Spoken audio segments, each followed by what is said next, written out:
So I'm just curious now, where do you think that transcranial ultrasound stimulation will have the biggest impact in terms of specific neuropsychiatric illnesses?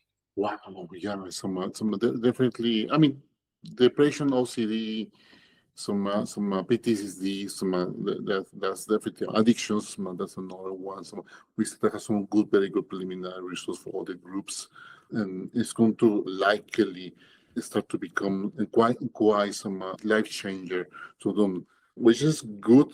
We have to have this. A lot of companies will start to bet money on this. For example, very good colleague and friend, lead on the field, Dr. Van Sobri from Bari. He has a company in France, and they have their own intervention, and they are aiming for refractive depression. Again, still, unfortunately, pilot study, as we know, yeah, patients will experience some symptoms improvement lasting many days with one single session. So that aspect of the dosing is going to continue and important. But if I will pick one indication, and maybe likely it's going to make in the next 3 years that we start to hear more and more, probably refractive depression will be one. One of the most groups are interested. Second, many companies right now, they're putting the energy there. And when you have such a big momentum, we know this is pretty much just for Monte Carlo simulation.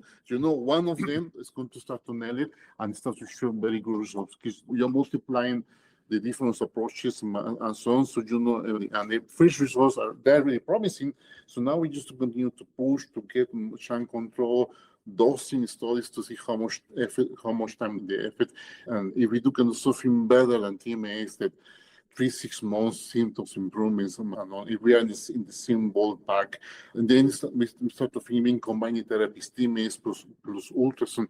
I don't think no one in the right mindset will say, "Oh, this is going to replace TMAs." No, I don't think so. Especially for depression, it might be like a 1-2 kind of maybe intervention, and maybe hopefully the effect will last.